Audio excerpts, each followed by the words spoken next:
Need computer training for a group or office? Contact us today to get a free demo of our training at www.teachucomp.com/enterprise-licensing. QuickBooks allows you to set up users and passwords for the individuals that will access your company file. You can also decide which types of activities users can perform and what areas of the application they can access. You can set up users by selecting Company from the menu bar, and then rolling down to Set up Users and Passwords, and then selecting the Set up Users command. That will open the user list dialog box. First, you will need to create a master user, usually called admin, that can access all of the areas of QuickBooks. That user account can then create the other user accounts. You typically create the admin user account during the Easy Step interview. This is then the default user account for all activities until you create more user accounts.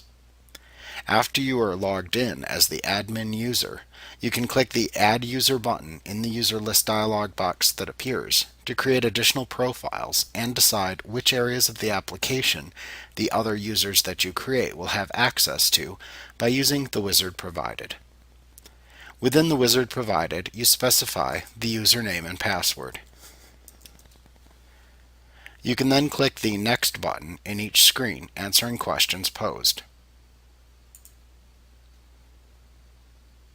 The screens allow you to decide what areas of the company file the user will have access to and what editing changes they can perform in each area to which access is granted.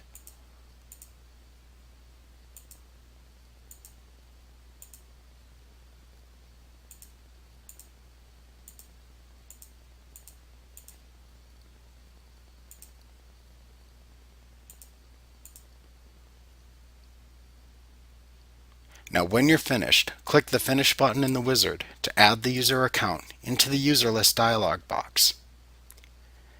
You can also select a user account within the user list and then click the Edit User button to change the security settings for the selected user through the wizard provided. You can also select a user within the user list and then click the Delete User button to delete the user. You will then need to click Yes in order to delete the selected user within the Delete User message box that appears. When you're finished with this dialog box, you can click the Close button to close it. Like what you see? Get a free demo of our training for groups of 5 or more at www.teachucomp.com/enterprise-licensing.